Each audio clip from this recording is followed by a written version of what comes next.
Bonjour tout le monde. C'est toujours un plaisir lorsqu'on se retrouve comme ça pour partager la parole de Dieu. Dieu est un bon père de famille et qui a une maison dans laquelle euh, tous les jours, à tout moment, il y a des mets succulents pour les gens de la maison. Éphésiens chapitre 2, verset 19 dit que on fait partie des gens de la maison de Dieu. Et dans cette maison-là, rien ne manque. Et la volonté du Père est que nous puissions au maximum pouvoir avoir accès à toutes les chambres de la maison et nous servir de tout ce que nous pouvons y trouver de merveilleux. Tout est à notre disposition et aujourd'hui encore, le Saint-Esprit a concocté un bon plat pour ses enfants et que chacun prête attentivement l'oreille pour en tirer le meilleur profit. Notre enseignement de ce jour est intitulé Mariage et bénédiction. Mariage et bénédiction.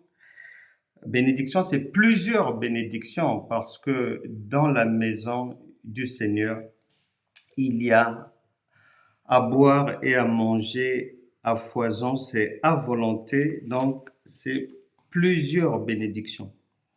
Un mariage et plusieurs bénédictions et notre texte de base, le rendez-vous fixé par le Saint-Esprit se trouve dans l'évangile de Jean chapitre 2. Évangile de Jean chapitre 2. On va à partir du verset 1 et les versets suivants.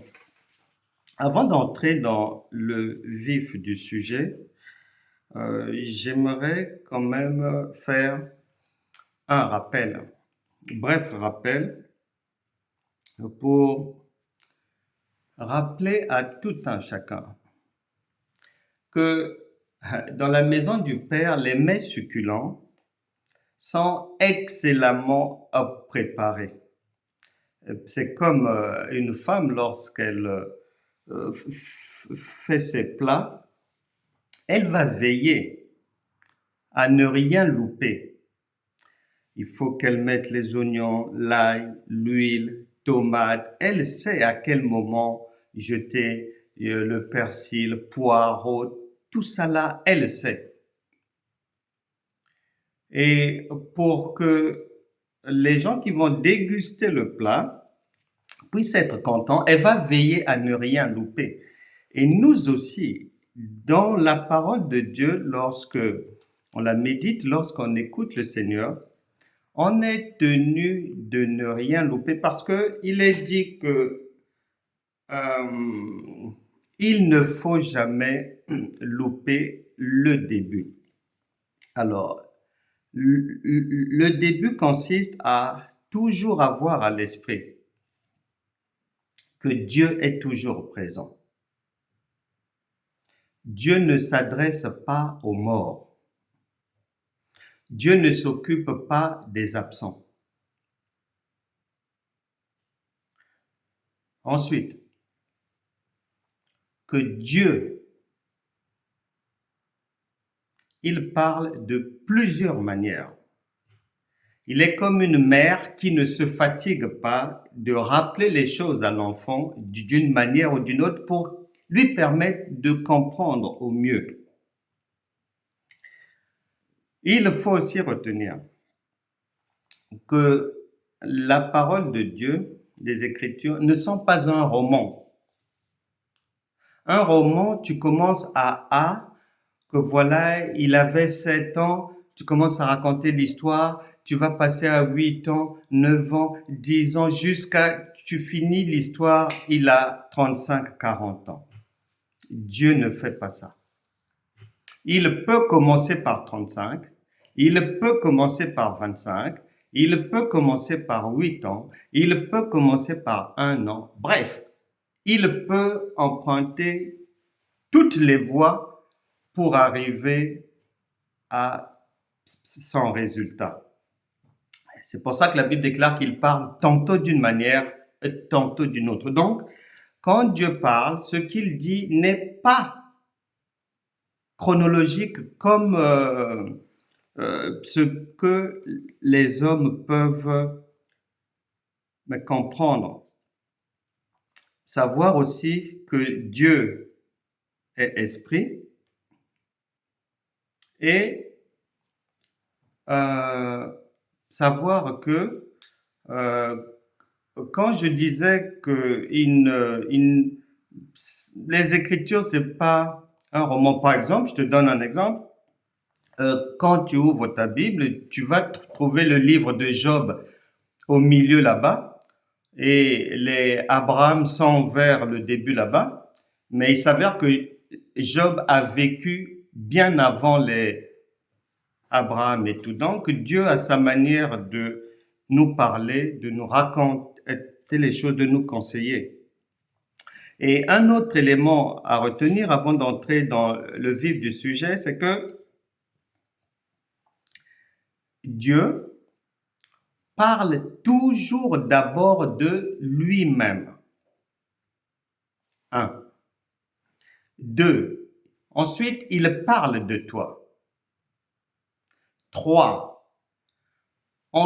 Il parle de lui et de toi d'une manière pratique après.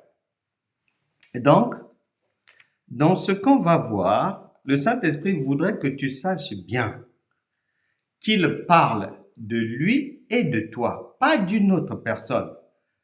Ces gens-là, ils ne peuvent pas te parler de... Tu ne les connais pas. Tu n'as même pas leur adresse. Tu ne sais même pas là où ils sont. Non, Dieu ne fait pas ça. C'est un Dieu du présent et il parle d'abord de lui-même et ensuite de toi. Et les hommes n'ont rien inventé. Tu remarqueras dans notre vie de tous les jours, si tu as bien fait attention, tu constateras que dans n'importe quelle organisation, que ça soit dans une mairie, que ça soit un ministre du gouvernement, que ça soit à l'Assemblée nationale, peu importe, les gens qui sont chefs là-bas, tu constateras que quand un journaliste leur tend le micro, ils vont toujours s'arranger à parler du maire, à prononcer le nom du président de la République, parce que le chef veille pour savoir de qui parles-tu. Est-ce que c'est de lui ou de toi-même? Et l'homme a pris ça chez Dieu. Tu constateras donc que les chefs aiment entendre que l'on parle d'eux, qu'on les donne en modèle. C'est ce qu'ils veulent. Si tu travailles quelque part, et tu es adjoint au maire ou ministre ou quoi, si le chef constate que tu ne parles pas de lui et tu ne dis pas du bien de lui, je crois que tu es dans le viseur et que ton nom risque d'être sur la liste des gens qu'il va enlever dès la première occasion. Et donc, cette pensée vient du divin. Donc, Dieu parle toujours de lui et de toi. Donc, il ne faut pas te leurrer. Il est comme ça. Ça commence par lui, par toi, et après, tu pratiques cela, les conseils qu'il te donne, l'orientation qu'il te donne dans la société. On parle donc de mariage et bénédiction. Et notre texte, c'est Évangile de Jean, chapitre 2, à partir du verset 1. Il est dit, 3 jours après, virgule, on s'arrête d'abord là. Si tu te souviens bien, je t'ai déjà dit que Dieu parle d'abord de lui. Donc ici, les 3 jours dont il s'agit, ce ne sont pas les 3 jours que tu peux calculer 1, 2, 3 jours. Non. Ce sont les 3 jours de Dieu. Et on va aller vérifier la preuve que l'on a, que Dieu a donnée, qu'il parle bel et bien de ces 3 jours à lui et non pas les 3 jours des hommes. Luc chapitre 9, verset 22. Luc chapitre 9, verset 22. C'est le frère Luc qui va nous éclairer. Luc chapitre 9, verset 22. Il ajouta qu'il fallait que le Fils de l'homme souffrit beaucoup, qu'il fût rejeté par les anciens, par les principaux sacrificateurs et par les scribes, qu'il fût mis à mort et qu'il ressuscita le 3e jour. Dieu parle de ce 3e jour-là. Il parle de il prophétise déjà sur ta vie en même temps. Il y a 3 jours après, ils vont se déplacer pour un mariage. Mais comme Dieu dit plusieurs choses en une, il se projette déjà pour parler des 3 jours de la résurrection. 3 jours après, il eut des noces à Cana en Galilée. Alors les noces, c'est un mariage. Et 2 Corinthiens chapitre 11 versets 1 à 4, 2 Corinthiens 11, 1 à 4 dit ceci: « Oh, si vous pouviez supporter de ma part un peu de folie, mais vous me supportez, car je suis jaloux de vous d'une jalousie de Dieu, parce que je vous ai fiancé à un seul époux. » Le Seigneur projette déjà ton alliance avec lui en disant qu'il nous a fiancés à un seul époux pour vous présenter à Christ comme une vierge pure. Donc, le Seigneur parle. Tu peux en faire une lecture humaine, mais lui parle d'abord de son alliance avec toi. Pour être uni au Seigneur, il faut l'accepter et recevoir le Saint-Esprit. Or, le Saint-Esprit, il fallait attendre les 3 jours après la résurrection. Il fallait attendre les 3 jours et pour être uni à Christ, on reçoit le Saint-Esprit. Dieu parle de son mariage avec chacun de nous. Et le prophète Osée va nous éclairer encore. Osée chapitre 3, verset... Osée chapitre... Osée chapitre, verset 18, c'est où? Osée chapitre... Non, Osée chapitre... Non. Non, c'est pas Osée. On va aller dans Apocalypse chapitre 19, verset 9. Apocalypse chapitre 19, verset 9. Et il nous est dit, et l'ange me dit, écris, heureux ceux qui sont appelés au festin de noces de l'agneau. Et il me dit, ces paroles sont les véritables paroles de Dieu. Donc, le mariage dont il s'agit, c'est ce mariage-là des noces de l'agneau. Et la Bible déclare que la mère de Jésus est là. La Bible déclare que la mère du Seigneur est à ce mariage. N'oublie jamais que Dieu parle tantôt d'une manière, tantôt d'une autre. Pour nous ici, on va vérifier lorsqu'il parle de la mère du Seigneur, il parle de qui au justement? Eh bien, qui va nous le dire? Ésaïe 49, par exemple, verset 13, va dire ceci: cieux, réjouissez-vous, terre, soit dans l'allégresse, montagne, éclatez en cris de joie, car l'Éternel console son peuple. Il a pitié de ses malheureux. Sion, disait l'Éternel, m'abandonne, le Seigneur m'oublie. Une femme oublie-t-elle l'enfant qu'elle allait? N'a-t-elle pas pitié du fruit de ses entrailles? Quand elle l'oublierait, moi, je ne t'oublierai point. Donc, Dieu ici vient prendre le visage de la femme, et la femme dont il s'agit là, dans la première pensée de Dieu, c'est Dieu lui-même qui est présent à ce mariage. Lorsque tu acceptes le Seigneur Jésus-Christ comme ton Seigneur et Sauveur, il vit maintenant en toi. Tu as la présence de Dieu et désormais dans ta vie.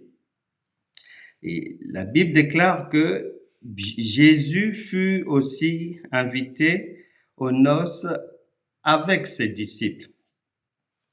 N'oublie jamais que une fois que tu t'unis à Dieu dans un mariage, les deux font une même chair. Donc, tu représentes à ce moment-là, la maman c'est Dieu, Jésus c'est toi-même, puisque si tu as le Saint-Esprit, Jésus et toi, vous devenez la même personne. Et tu es invité il est invité avec ses disciples. Les disciples ici, pour résumer, pour aller vite, mais ce sont les témoins, c'est la parole de Dieu. Tout ce monde-là, les gens, Matthieu, Luc, tout ce monde-là, les témoins de Dieu, les disciples de Dieu dans ta marche, ta vie avec le Seigneur, ils seront toujours là, ils sont présents. Et la particularité, il est dit qu'à ce mariage, le vin ayant manqué. Le vin ayant manqué. Ici, ce qui va nous intéresser, c'est d'aller chercher à savoir, est-ce que Dieu parle du vin que les gens prennent tous les jours à table, ou s'il parle de son vin à lui? Et là, c'est un témoin de Dieu qui va nous éclairer. Éphésiens chapitre 5, on cherche à savoir de quel vin Dieu parle-t-il, de quel vin s'agit-il. Et Éphésiens chapitre 5, verset 15. Prenez donc garde de vous conduire avec circonspection, non comme des insensés, mais comme des sages. Rachetez le temps, car les jours sont mauvais. C'est pourquoi ne soyez pas inconsidérés, mais comprenez quelle est la volonté du Seigneur. Ne vous enivrez pas de vin, c'est de la débauche, Soyez au contraire remplis de l'esprit. Donc, Dieu ne peut pas se contredire. Il ne peut pas dire en même temps qu'il y a du vin, que le vin que l'on peut prendre tous les jours a manqué, et il ne peut pas t'interdire. Il ne peut pas dire non, attention avec cette histoire-là. C'est tout simplement parce que son vin à lui, c'est soyez au contraire remplis de l'esprit. Le vin du Seigneur, c'est le Saint-Esprit. Et Psaume chapitre 104, 104, verset 15, va dire ceci. Psaume chapitre 104. Le vin qui réjouit le cœur de l'homme, non, le vin qui réjouit le cœur de l'homme et fait plus que l'huile resplendir son visage. Le vin réjouit le cœur de l'homme. Mais si tu dis cela, mais tu verras bien que le vin, notre vin à nous des hommes, ce n'est vraiment pas de ce vin-là que Dieu parle, parce que lorsque tu as des problèmes, même si tu prends du vin, les problèmes ne disparaissent pas. Ton cœur ne peut pas se réjouir. C'est comme si tu fais une fuite en avant, tu essaies de fuir le problème en te réfugiant dans le vin, mais une fois que les effets du vin vont passer, la réalité est toujours devant toi. Donc, ce n'est pas ce vin-là dont Dieu parle qui peut réjouir le cœur. C'est le Saint-Esprit qui résout toute difficulté dans la vie de quelqu'un. Donc, le psaume 104, verset 15, vient confirmer ce que Éphésiens dit, que c'est le vin du Saint-Esprit. Maintenant, lorsque, devenant enfant de Dieu, tu es là, Dieu est là, et tu es dans l'église locale, tu fais de ton mieux pour être agréable à Dieu, tu pries et tu te conformes au commandement de Dieu, tu fais de ton mieux, tout ça là, mais tu vas constater quelque chose. La Bible déclare, le vin ayant manqué. Le vin ici, on vient de comprendre que c'est la joie. Eh ben, la joie va manquer. Pourquoi? Parce que dans notre vie de tous les jours, nous rencontrons toutes sortes de difficultés. Et le Saint-Esprit voudrait t'interpeller pour savoir quel est le vin pourquoi il n'y a pas la joie dans ton cœur, pourquoi tu manques de ce vin-là divin, pourquoi tu n'as pas la joie dans ton cœur. Il y a plusieurs raisons. Et le Saint-Esprit se demande, et tout un chacun va se retrouver, parce que nous rencontrons toutes sortes de problèmes. Le vin manque, la joie manque. Beaucoup de difficultés nous enlèvent le sommeil. On n'est pas en paix. Est-ce une maladie du cœur, tantôt de fausses accusations, la persécution professionnelle, d'autres personnes souffrent du rejet, d'autres personnes souffrent de mauvaise odeur génitale, mauvaise odeur corporelle, beaucoup de personnes entendent des voix étranges, d'autres perdent leurs emplois, des problèmes financiers.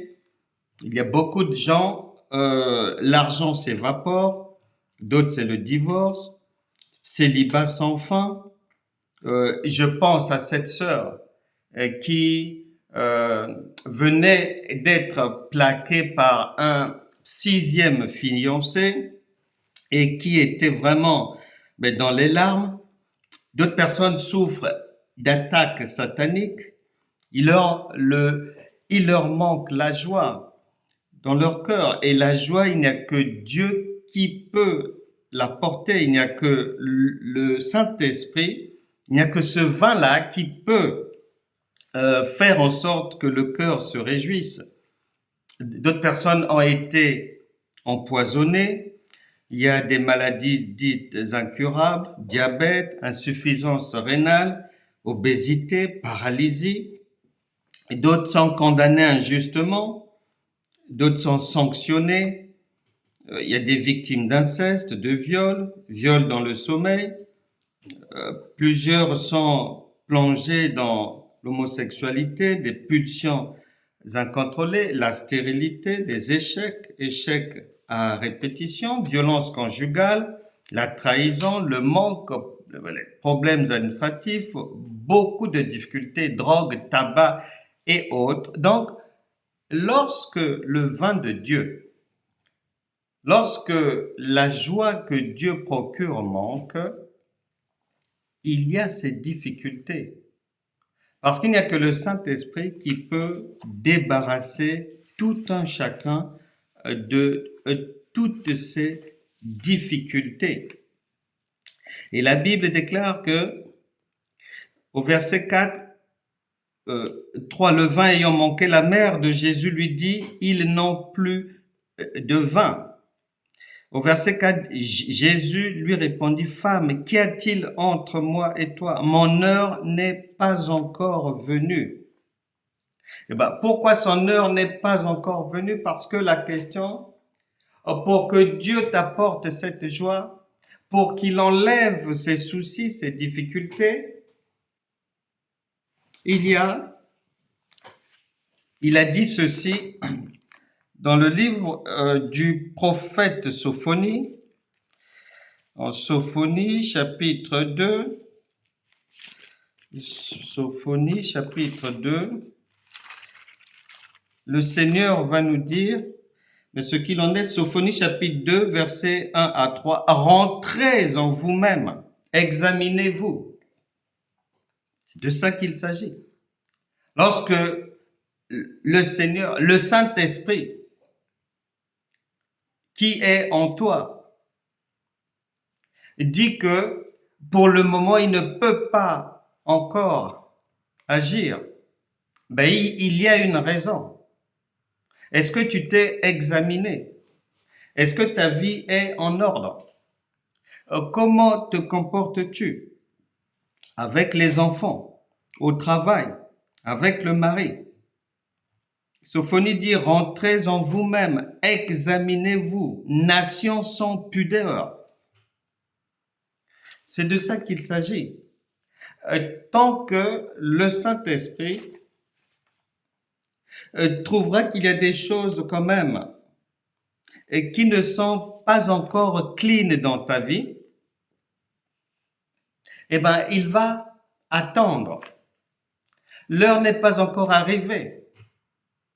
Avant le nettoyage, ce n'est pas après le nettoyage. Il faut faire comme Bartimée, chacun doit jeter d'abord son manteau. Et ensuite, l'heure viendra, l'heure de la résurrection, l'heure du secours, l'heure des bénédictions divines. Parce que lorsqu'on est en alliance, lorsqu'on est en mariage avec Dieu, automatiquement, cela ouvre droit à une multitude de bénédictions, à la vie agréable. Mais comment est la vie de chacun? Et au verset 5, il est dit, sa mère dit au serviteur, faites ce qu'il vous dira. N'oublie pas que sa mère, Dieu a pris cette veste-là. Et Dieu va, lorsqu'il dit faites ce qu'il vous dira, il donne des ordres à qui? Eh ben, les Écritures, puisque Dieu est son propre avocat, il va nous dire à qui est-ce qu'il va donner des ordres pour te faire du bien. Et il nous le dit en Matthieu chapitre 4. Matthieu chapitre 4. C'est l'histoire du Seigneur Jésus. Après son jeûne dans le désert, il sort, il est cueilli rapidement par le diable et il est tenté. Le Seigneur Jésus répond, c'est parole contre parole, verset contre verset, ce que Ève n'avait pas pu faire puisqu'elle ignorait la parole. C'est pour ça que il faut faire des efforts pour essayer de comprendre la parole de Dieu, car si quelqu'un ne la comprend pas, eh ben, il est très facile de tromper la personne. Il est très facile de croire à tout, à n'importe quoi, et de tomber dans les pièges de l'ennemi. Et là, donc, le Seigneur Jésus, il répond, puisque Satan utilise des versets bibliques, lui aussi, il utilise les versets bibliques, c'est parole contre parole. Par là, Dieu t'enseigne que ce n'est pas parce qu'un verset est écrit dans la Bible qu'il va correspondre à ton problème du moment. Non, peut-être le problème d'une autre personne, mais pas nécessairement ton problème. Il faut que le Saint-Esprit vienne te dire, puisqu'il y a toutes sortes de paroles. Et tu peux avoir l'impression que la Bible se contredit. Non, elle ne se contredit pas. Tel verset, tu en auras besoin pour lundi. Tel autre verset, ça sera mardi. Tel autre verset, ça sera jeudi. Il n'y a aucune contradiction. Et là, Jésus, donc, le diable utilise des versets, lui aussi, il répond. Et nous arrivons au verset 10. Jésus lui dit, retire-toi, Satan, car il est écrit, tu adoreras le Seigneur ton Dieu et tu le serviras lui seul. Alors le diable le laissa, et voici des anges vinrent auprès de Jésus et le servaient. C'est de ces serviteurs-là qu'il s'agit. En Jean chapitre 2, verset 5, sa mère dit aux serviteurs, donc aux anges, faites tout ce qu'il vous dira. Et les anges sont là pour te servir, pour te faire du bien.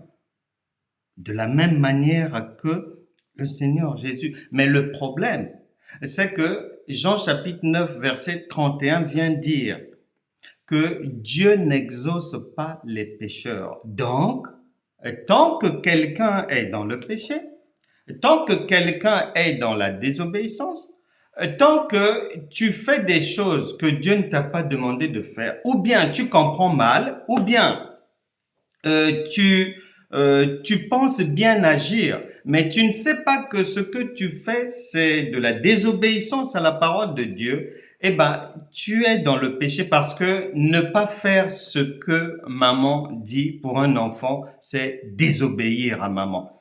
Que l'enfant le fasse volontairement ou involontairement, c'est de la désobéissance. Donc, Dieu n'exauce pas ceux qui ne font pas, qui n'appliquent pas sa parole. Il n'exauce pas ceux qui vont au-delà de ce qu'il a dit. Il n'exauce pas ceux qui font des choses qu'il n'a pas dit de faire. Et donc, il dit, sa mère dit aux serviteurs, faites ce qu'il vous dira pour te servir, pour te faire du bien. Une fois que tu t'es examiné, une fois que tu as une conduite, des paroles, des pensées, des réflexions, une manière de faire conforme à ce que Dieu attend de toi, eh ben, les anges de Dieu vont être à ton service. Ils vont être à ton service. Matthieu chapitre 22, verset 37 dit ceci. Matthieu chapitre 22, verset 37 dit, Jésus répondit, tu aimeras le Seigneur ton Dieu de tout ton cœur, de toute ton âme et de toute ta pensée. C'est le premier et le plus grand commandement. Et voici le second qui lui est semblable. Tu aimeras ton prochain comme toi-même. De ces deux commandements dépend toute la loi et les prophètes. Est-ce que c'est ce que tu fais? Est-ce que c'est ce que chacun fait? Aimer Dieu et aimer son prochain. Non pas par la bouche, ça n'intéresse pas Dieu, mais par des actes, des preuves précises qui sont l'expression d'un véritable amour. Et cet amour-là il y a l'échographie de cet amour dans 1 Corinthiens chapitre 13. À partir du verset 4 là-bas, on fait l'échographie de cet amour. C'est de cet amour-là qu'il s'agit. Un amour 1 Corinthiens 13, un amour particulier. Il ne se réjouit pas de l'injustice. Est-ce que tu es comme ça? Cet amour se réjouit de la vérité. Excuse tout, croit tout, espère tout, supporte tout. Est-ce que c'est ce que tu es ou tu es encore éloigné de ce que Dieu nous demande de faire et de la manière dont il nous demande d'aimer, de l'aimer et d'aimer les autres? Car sans cela, les anges ne peuvent pas te servir, ne peuvent pas te faire du bien. Et la joie dont l'image ici, c'est le vin, ce vin de la joie, le Saint-Esprit ne pourra pas agir dans ta vie tant que ces choses-là vont manquer. 2 Pierre chapitre 1 précise encore, 2 Pierre chapitre 1 précise encore, bien que tu sois enfant de Dieu, bien que tu puisses lire la Bible, écouter les enseignements et autres, il faut que Dieu trouve en toi l'amour, son amour pour lui, l'amour du prochain, l'amour pour son œuvre. Et il ajoute encore, 2 Pierre 1, verset 5, à cause de cela même, faites tous vos efforts pour joindre à votre foi la vertu, à la vertu la connaissance, la tempérance, la patience, la piété, l'amour fraternel et autres. Est-ce que c'est ce que Dieu trouve en toi? Parce que Jésus a dit, le prince de ce monde est venu, mais en lui, il n'a rien trouvé ni de négatif, ni appartenant au diable. Est-ce qu'il en est de même pour toi? Est-ce que lorsque Dieu fait un scanner de ta vie, est-ce qu'il en ressort la même chose? Ou tu marches dans la colère, la haine, tu ne pardonnes pas, et tu es dans le vin, la bière, un peu de cigarette, en cachette, bien sûr. Parce que tu es chrétien, chrétienne, donc pour faire ces choses-là, il faut se cacher. Quelle est ta conduite? Est-ce que tu es dans la séduction? Parce que pour que les anges reçoivent l'ordre de faire pour toi, de débloquer des dossiers, de résoudre tes problèmes financiers, d'arranger les problèmes de couple, il faut que Dieu trouve en toi des raisons de se réjouir. Et il ajoute encore en Philippiens chapitre 2, ce qui peut empêcher le Tout-Puissant de donner des ordres pour qu'on te fasse du bien. Philippiens chapitre 2, non, Philippiens chapitre 4 plutôt, et il est dit, verset 8, « Au reste, frères, que tout ce qui est vrai, est-ce que tu marches dans la vérité? Tout ce qui est honorable, tout ce qui est juste, tout ce qui est pur, tout ce qui est aimable, tout ce qui mérite l'approbation, ce qui est vertueux et digne de louange, soit l'objet de vos pensées. » Qu'y a-t-il dans tes pensées? Est-ce que tu passes ton temps à penser au diable? Parce que c'est pas ce que Dieu te demande de faire. Est-ce que tu passes ton temps à penser, soi-disant, aux ennemis?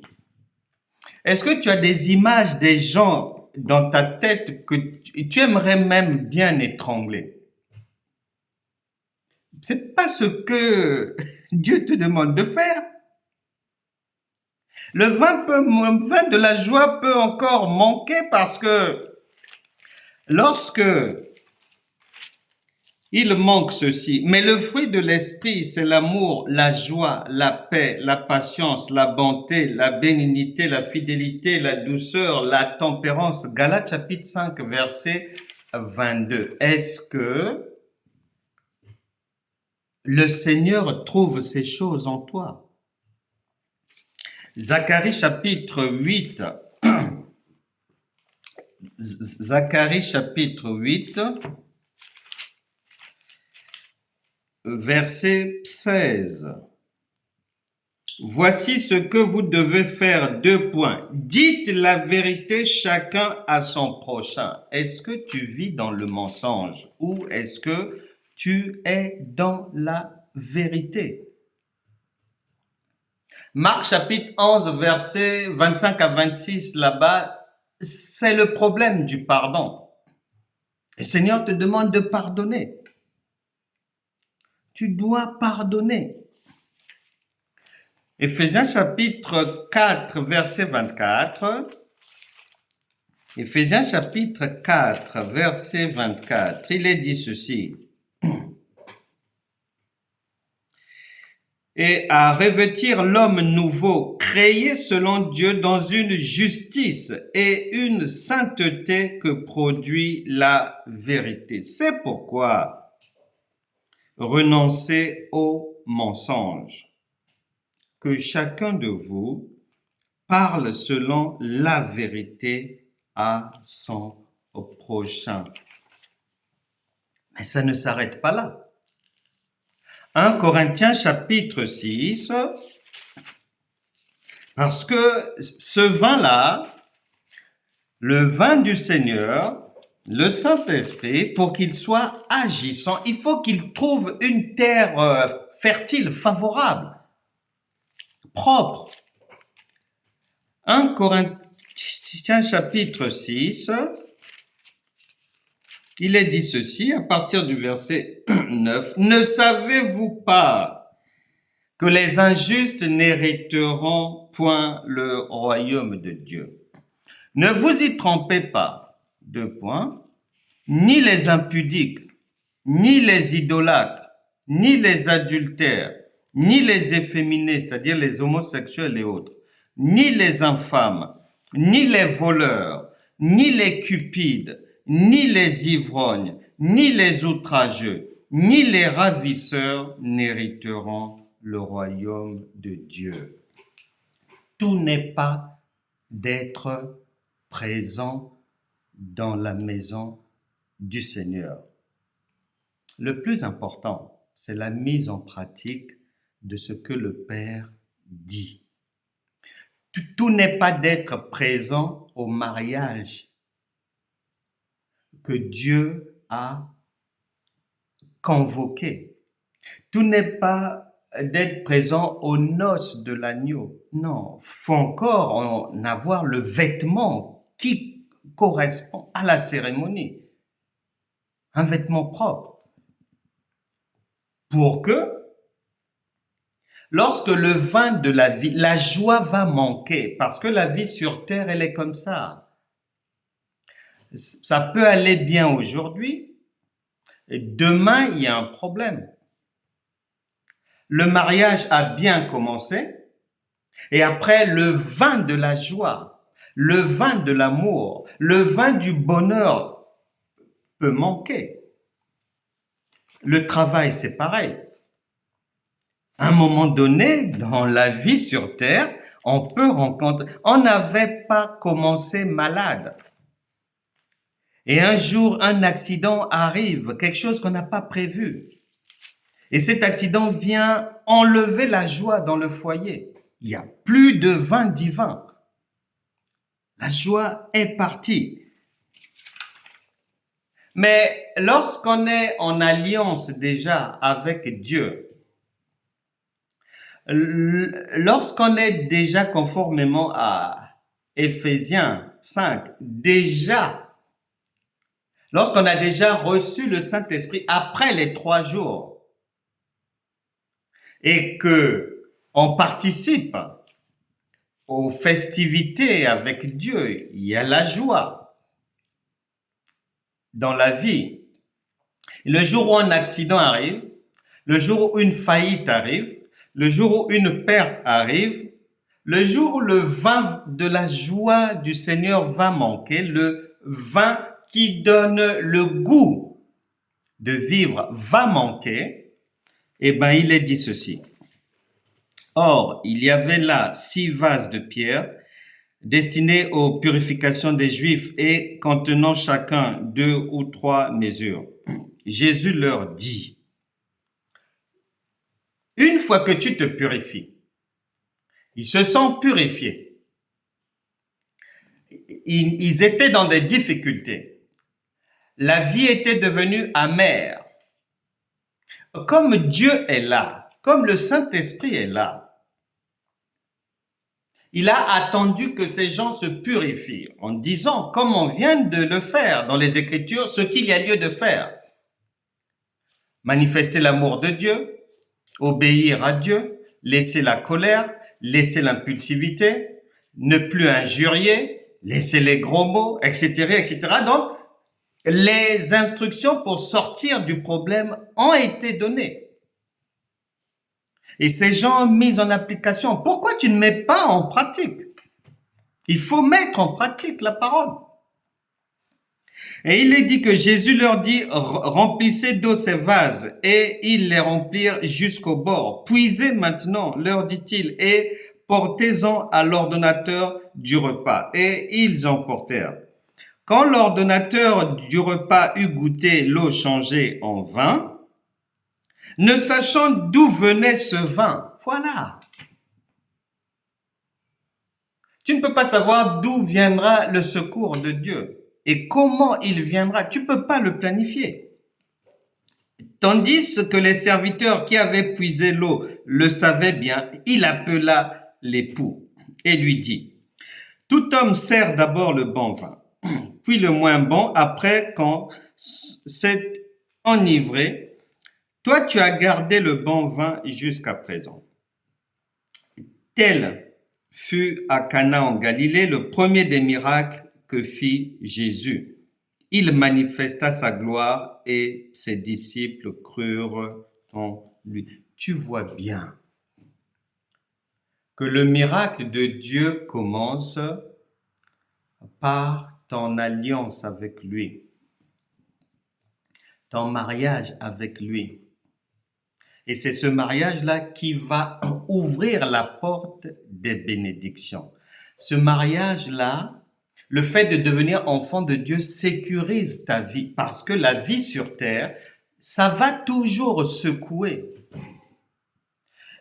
Et même si Dieu est dans ta barque, Marc chapitre 4, verset 35 à 41, à un moment donné, la tempête peut se lever. Soit c'est dans la famille, on ne te supporte plus, soit au boulot, soit là-bas on t'accuse de cela, soit on t'a dépouillé ceci, soit on t'a condamné pour cela, soit on t'a dévalisé ceci, ou soit c'est un divorce qui survient, ou soit c'est des projets qui prennent l'eau, ça n'avance pas comme c'était prévu. La leçon que le Saint-Esprit voudrait que tu retiennes, c'est que tant qu'il est présent dans ta vie, même si le vin de la joie vient manquer, le vin du Saint-Esprit est là pour t'apporter la résurrection. C'est pour ça que les 3 jours dont Dieu parle, ce sont les 3 jours qui ont donné lieu à la résurrection. Il plante dès le départ le décor pour ta vie, pour dire que tout ce dont tu peux manquer, ce que tu peux perdre, l'erreur que tu peux avoir commise, etc., etc., il a ce qu'il faut pour redonner la vie à toutes ces choses-là. Notre mariage avec le Seigneur, nous qui sommes l'épouse, le corps de Christ, et lui qui est l'époux, notre alliance sécurise pleinement notre vie.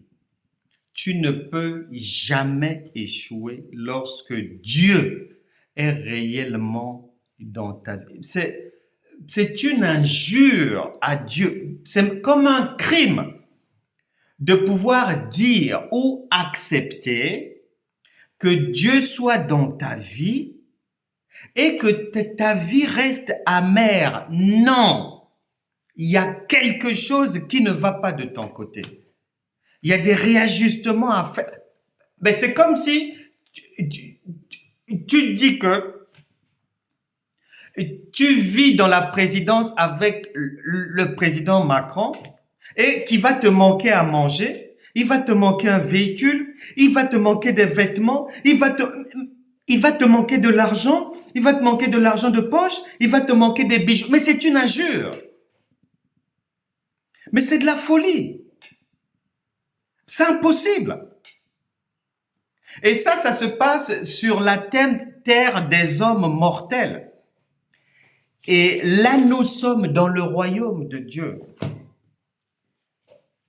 Lui qui a tout créé, qui contrôle toutes choses, qui est l'ordonnateur de tout. L'or et l'argent lui appartiennent. Il a déjà mis Satan sous tes pieds. Oh, pourquoi tu penses au diable?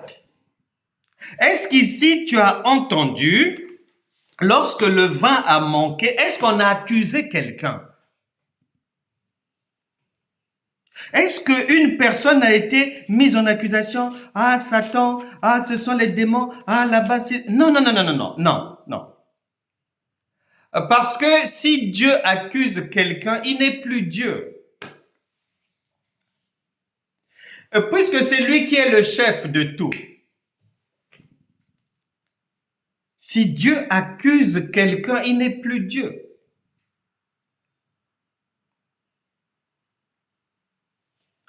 Je connais une dame, la sœur d'Etty. Une dame de 53 ans par là. En 2015, cette dame est mariée et je connais aussi son mari. Ils ont 5 enfants. La vie allait bien, comme on l'espère tous qu'elle aille bien. Sauf qu'en 2015, le vin va venir manquer dans leur mariage, dans leur maison. De quelle manière? Du jour au lendemain, comme ça, une petite gêne dans le corps, elle va à l'hôpital et hop, un cancer de l'utérus. Mon Dieu! Toute la maison en larmes. Mais auparavant, la vie était belle. Il y avait le vin de la joie du Seigneur. Et il y a ce problème-là. Elle tombe malade, cancer de l'utérus. Elle a tellement souffert parce que même la morphine ne calmait pas ses douleurs. Des nuits difficiles. La chimiothérapie, pour commencer, ça avait pris du temps parce que il y a des veines qu'on ne trouvait pas, c'était compliqué, le corps rejetait les produits, c'était vraiment les ténèbres. Tous les cheveux, bien évidemment, perdus, donc elle se retrouve souvent alitée. Et la maison qui était dans la joie et dans le vin devient une maison de deuil. Les enfants sont toujours en larmes. La personne qui était dans 80 kilos se retrouve à 34 kilos. Et un jour, les médecins demandent à parler à son mari. Et là, ils prennent leur courage pour lui dire de préparer les obsèques de son épouse. Il reste quelques jours seulement. Elle est en fin de vie. Et je la connais, cette sœur Detty. L'hôpital dit qu'elle est en fin de vie, c'est sérieux. Préparer les obsèques, préparer les enfants, ça vient là. Et son mari, en sortant de ce bureau, a pleuré comme pas possible. Il a pleuré comme pas possible. Parce qu'il lui-même déjà, il était à terre. Maintenant, comment annoncer aux enfants, surtout quand il y a des enfants mineurs, que votre mère est en train de partir? Donc, il s'enferme dans sa chambre et il a parlé à Dieu, comme nous allons le faire simplement. L'erreur que nous commettons dans la chrétienté, c'est de croire parfois soit Dieu est sourd, ou Dieu ne comprend rien, ou c'est à moi d'apprendre à Dieu ce qui m'arrive dans ma vie.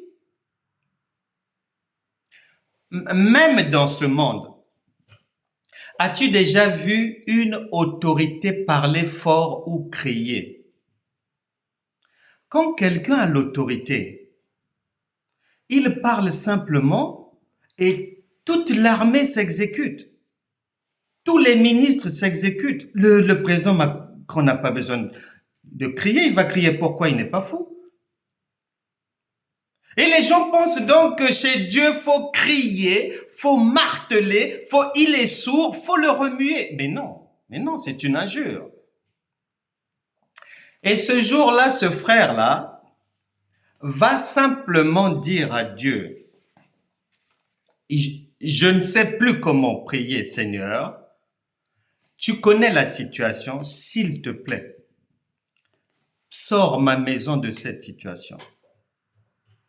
Ne me laisse pas seul avec les 5 enfants. Je n'ai pas la force pour ça. Et il a dit, il avait parlé seulement comme ça, peut-être 2 à 3 minutes. Et puis, la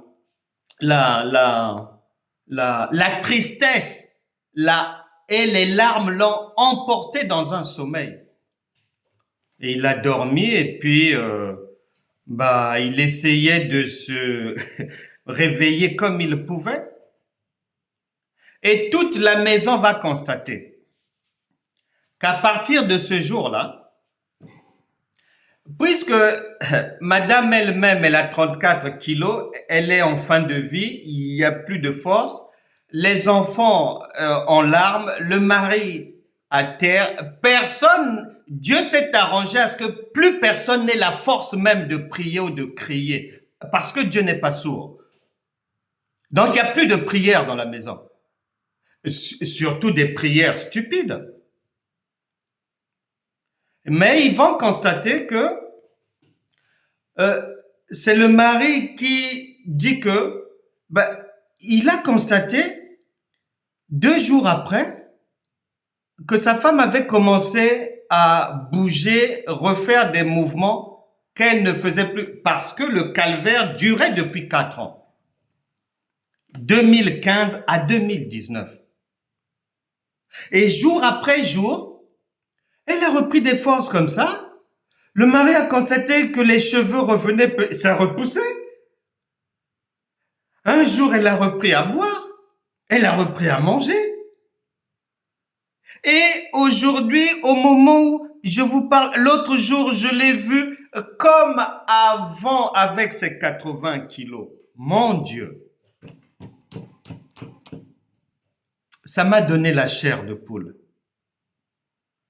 Dieu n'est pas mort.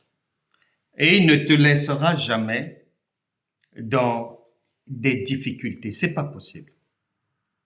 Si la difficulté dure, examine-toi bien, parce que les gens sont trop, ils sont comment? Trop agités, pressés et vont dans des conclusions trop rapidement. Des fois, ce sont des erreurs. Tu dois vérifier le passé. Est-ce que quelqu'un t'en veut? Est-ce que tu as fait la paix quand tu peux la faire? Est-ce que tu as retiré les gros mots que tu avais balancés à droite, à gauche? Comment tu t'étais séparé avec les ex? Est-ce que quelqu'un avait souhaité de mauvaises choses? Comment tu te comportes? Comment tu parles à ton mari? Comment tu parles à ta femme? Comment tu te conduis au travail? Est-ce que tu arrives toujours en retard? Comment? Est-ce que tu mens? Est-ce que ta langue est propre? Est-ce que tu dois faire un scanner de ta propre vie pour savoir où est le problème? Mais je crois que si tu es réellement en alliance, donc mariage avec le Saint-Esprit, avec le Seigneur Jésus, avec Dieu, obligatoirement,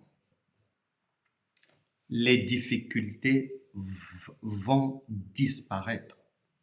Et avec Dieu, c'est toujours comme ça. Nous en avons les preuves. Des fois, le problème ne vient peut-être pas de toi, mais de l'autre. Donc, il faut demander à l'autre.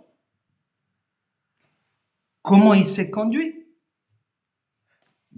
Qu'est-ce qu'il fait? Qu'est-ce qu'il y a dans son cœur? Parce que Dieu ne fait pas rentrer à Canaan ceux qui n'ont pas les vêtements qu'il faut. Les enfants d'Israël, lorsqu'ils sont sortis de l'esclavage, ils se sont mis en route pour Canaan. La sortie de l'esclavage, c'est toute personne qui quitte le monde pour rejoindre Dieu. À partir de là, la vie va vers la destinée, vers l'abondance, le pays où coule le lait et le miel. Et sur ce parcours-là, on est tenu de se dépouiller de tout ce qui n'est pas aux normes de Dieu. Les enfants d'Israël, la plupart d'entre eux, ont péri dans le désert, ne sont pas rentrés dans la terre promise parce qu'ils n'ont pas été trouvés agréables par Dieu. Ils murmuraient. Ils étaient encore dans l'idolâtrie, les murmures, la violence, de mauvaises choses, la rébellion, l'amertume, le doute, l'incrédulité. Et ils ne sont pas rentrés dans la terre promise. Sur une multitude de gens, il n'y a que Josué et Caleb qui ont, comme les anciens, qui ont pu entrer dans la terre promise parce qu'ils furent agréables à Dieu. Nous allons prier. Tu as compris ce que Dieu, qui parle toujours d'abord de lui et de son alliance avec toi, tu as compris de quel mariage il s'agit ici, là. Il ne te parle pas d'un mariage des gens que tu ne connais pas. Non, il n'est pas fou. C'est ta propre vie. Nous allons prier et le vin de la joie qui manque, qui est insuffisant dans la vie de tout un chacun, eh ben, va ressusciter, car après 3 jours, il y a la résurrection. Et Jésus a dit, la belle vie, la vie éternelle, elle commence ici. C'est pas de la rêverie, non. C'est pas de la fiction, non. Ça commence ici. Le pays où coule le lait et le miel, c'est ici. Il n'y en a pas un autre. Qu'on ne te trompe pas. Peut-être que tes yeux ne voient pas. Peut-être que tes mains ne touchent pas. Peut-être que ta langue ne goûte pas. Mais je te rassure, le lait et le miel sont au milieu de nous. Et il y en a qui sont en plein dedans. Dieu t'attend maintenant pour que toi aussi, puisque tu es dans la maison de Dieu, Éphésiens chapitre 2 verset 19, tu fais partie des gens de la maison de Dieu. Dans quelle présidence ou quelle cour royale, quel palais royal où il va manquer quelque chose? Le Seigneur a dit pour ta vie qu'il est ton berger, tu ne manqueras de rien. C'est clair. Donc, soit il ment, ou soit chez toi, ça ne va pas. Et donc, il faut réajuster les choses.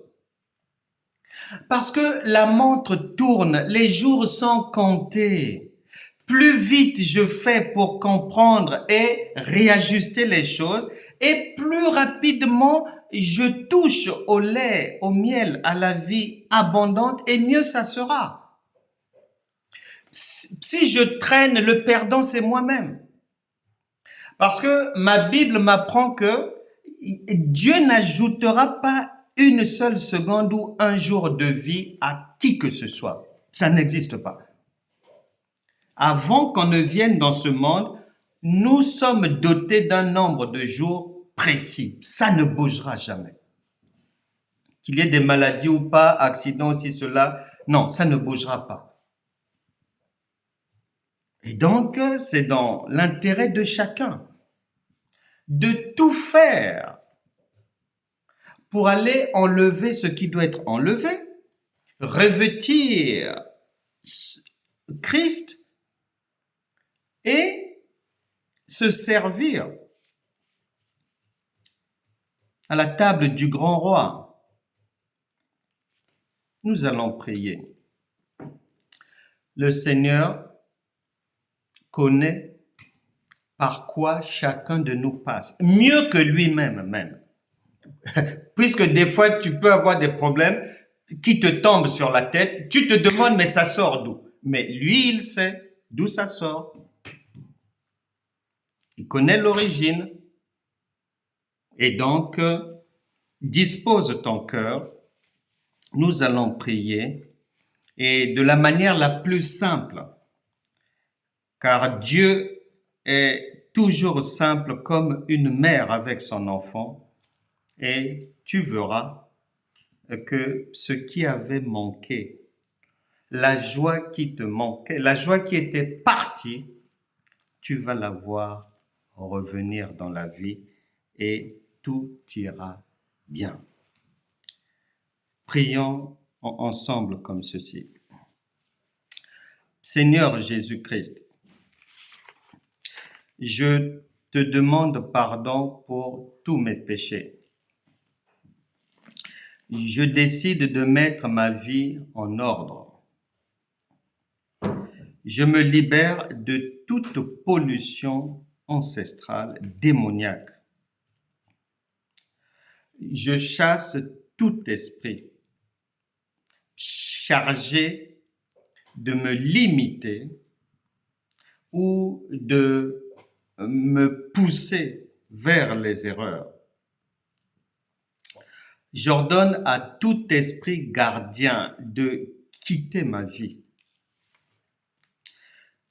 Je chasse de mon caractère tout esprit de la violence. Que tout ce qui caractérise la violence dans le monde spirituel quitte ma vie. Que ça soit le lion, le crocodile, les buffles, quittez ma vie au nom puissant de Jésus. Je chasse l'esprit du retard dans la vie. Je ne vivrai plus le célibat chronique. Je brise tout mariage spirituel dans ma vie. Je refuse tout échec dans le mariage. Je chasse tout bruit étrange dans mes oreilles. Je chasse tout bruit étrange dans ma maison. Je chasse tout bruit étrange qui me poursuit. Je chasse toute présence spirituelle démoniaque qui me poursuit. Je mets fin à toute grossesse spirituelle dans ma vie. Je refuse tout enfant spirituel. Je chasse toute maladie de mon corps. Et je proclame la réussite dans toutes mes activités désormais. Je ne vivrai plus dans la peur du lendemain. Je ne vivrai plus dans la peur de la nuit. Je ne vivrai plus dans la peur du manque financier. Je déclare que ma vie est définitivement sécurisée par mon alliance avec Christ. Amen. Amen. Amen, amen, amen. Est-ce que quelqu'un